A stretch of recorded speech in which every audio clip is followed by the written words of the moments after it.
បាទជម្រាបសួរបងប្អូនថ្ងៃនេះខ្ញុំមកនិយាយពីការលើកទឹកចិត្តបងប្អូនដែលគាត់ពិបាកចិត្តរឿងអីចឹងណារឿងមិនថារឿងការស្រឡាញ់ក្តីស្នេហាឬក៏ហិរញ្ញវត្ថុអីទេជួនកាលយើងមានបញ្ហាហិរញ្ញវត្ថុសេដ្ឋកិច្ចអីហ្នឹងក៏វាធ្វើឲ្យប៉ះពាល់ដល់ក្តីស្រឡាញ់យើងដែរធ្វើឲ្យយើងមិនមានក្តីសុខយើងមិនអាចផ្ដល់ក្តីសុខឲ្យមនុស្សជាទីស្រឡាញ់ទៅយើងពិបាកចិត្ត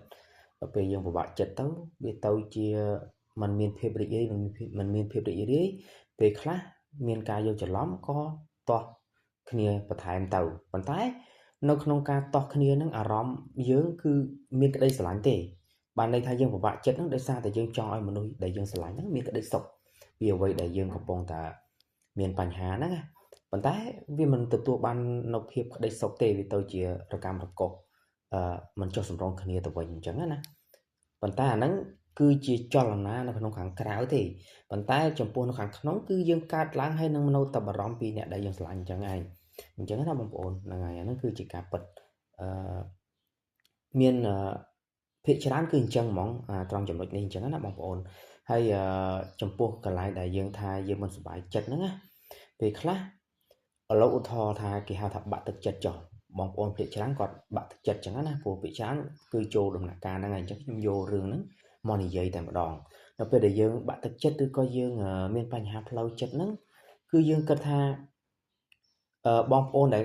ភាគច្រើនមនុស្សទូទៅគាត់មើលមកឃើញយើងថាយើងនៅមានសក្តានុពលនៅមានជីវិតនៅមានសុខភាពល្អយើងនៅមានផ្ទះពេលខ្លះយើងអាចនៅមានឡានមានទ្រព្យអីខ្លះអញ្ចឹងណាប៉ុន្តែយើងអត់សប្បាយចិត្តទេហើយមិនគួរណាបោះបង់ខ្លួនឯងទេអញ្ចឹងណាប៉ុន្តែចំពោះបុគ្គលផ្ទាល់ហើយខ្ញុំនិយាយនេះគឺនិយាយបានន័យថាយើងយល់ចិត្តគាត់ណាពេលខ្លះអាការដែលយើងបានយល់ចិត្តគាត់ហ្នឹងយើងនិយាយត្រូវចំណុចគាត់ត្រូវអារម្មណ៍គាត់ហ្នឹងជួយលើកទឹកចិត្តគាត់វិញទេជួយដល់គាត់វិញណាជួយដល់គាត់ជាងអ្វីដែលយើងប្រាប់គាត់ថាប្រាប់ថាលោកឬក៏បងឯងហ្នឹងមានទ្រព្យចេះមានទ្រព្យជាសុខភាពមានទ្រព្យជាចលនាទ្រព្យជាដីជាអីអញ្ចឹងអាហ្នឹងគឺជាទ្រព្យរបស់យើងដែលយើងមានហើយអ្នកខ្លះគេអត់មានទេជួនកាលយើងអាការដែលយើងយកចិត្តហ្នឹងគឺលើកទឹកចិត្តជាងអាពាក្យសម្ដីទាំងអស់ហ្នឹងទៀតអញ្ចឹងណាបងប្អូនបានន័យថា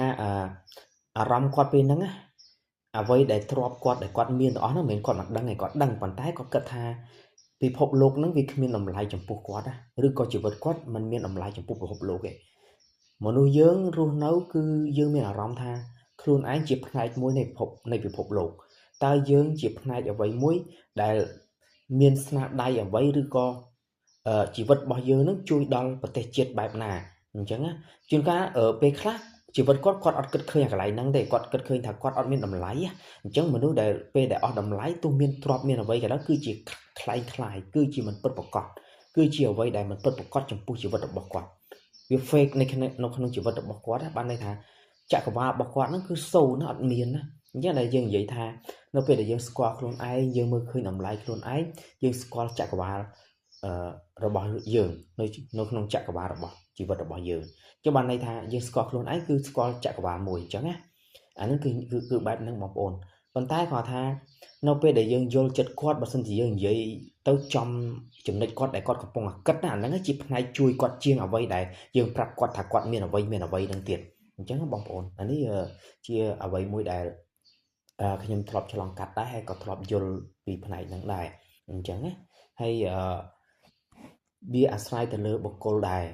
ជួនកាលបុគ្គលហ្នឹងតើគាត់កន្លងមកគាត់ផ្ដល់ភាពការទុកចិត្តឬក៏ភាពសម្ដីដែលពិរោះពិសាជាមួយនឹងគ្នាបានដោយពិធីណាអញ្ចឹងឥឡូវហ្នឹងគឺគាត់យកអារម្មណ៍ហ្នឹងទៅនិយាយជាមួយបុគ្គលហ្នឹងគឺគាត់និយាយទៅមានប្រសិទ្ធភាពប៉ុន្តែបុគ្គលផ្សេងទៀតជួនកាលនិយាយទៅអត់មានប្រសិទ្ធភាពក៏មានដែរអញ្ចឹងណាព្រោះថាវាជាក់ស្ដែងដែរចំពោះបុគ្គលដែលគាត់មានទស្សនវិស័យថាគាត់ប្រភេទបែបមនុស្សហ្នឹងគាត់ចូលចិត្តឬក៏គាត់មានភាពស្និទ្ធស្នាលមានក្តីស្រឡាញ់ជាមួយបុគ្គលហ្នឹងជាងអ្នកផ្សេងអីចឹងទៅអញ្ចឹងអាហ្នឹងក៏លើអាស្រ័យទៅលើបុគ្គលដែរអញ្ចឹងណាហើយជាការចូលចិត្តគ្នាជាការមានភាពវិជ្ជមានចំពោះគ្នាមានភាពសប្បាយរីករាយធ្លាប់បង្កើតអនុស្សាវរីយ៍ល្អជាមួយគ្នាមិនព្យាយាមបំពានគ្នាមិនព្យាយាមបំបាក់ទឹកចិត្តអាហ្នឹងយើងនិយាយទៅមិនបានផលឡើយទោះ ពីមុនមកយើងធ្លាប់កម្មប្រកបនឹងគ្នាអញ្ចឹងប៉ុន្តែឥឡូវនិយាយល្អជួនកាលក៏អត់បានទទួលបានផលល្អដែរអញ្ចឹងព្រោះថាជីវិតមនុស្សការរាប់អានមនុស្សគឺវាតកតងនឹងអារម្មណ៍